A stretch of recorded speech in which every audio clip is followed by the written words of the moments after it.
sa atin. Ina, hi Joanna. It's nice to see you again. Ang susunod na programa ay rated PG. Ito ay nangangailangan ng patnubay at gabay ng magulang para sa mga batang manonood.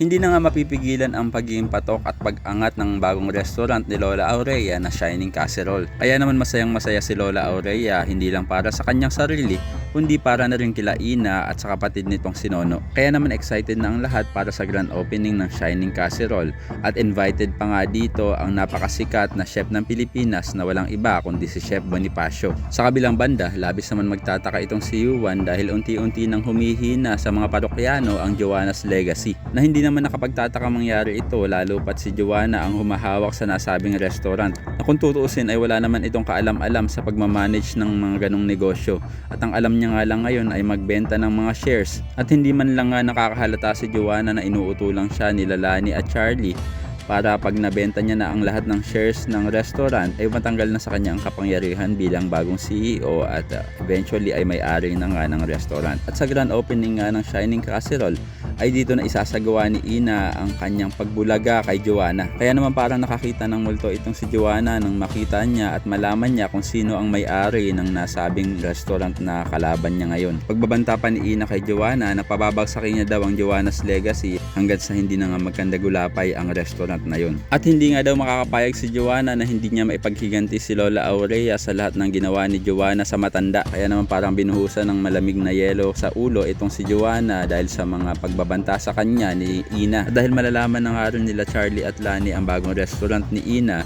ay naniniwala sila merong malaking taong nagfi-finance dito. Kaya naman yan ang kailangan daw nilang malaman dahil ang buong pagkaakala nga nila ay wala na si Lola Aurea sa bansa. Kaya naman kung isa ka rin sa mga excited na sa mga susunod na kaganapan ng Shining Inheritance ay pakilike ang video na ito and don't forget to subscribe. Thanks for watching and see you next time. Bye bye!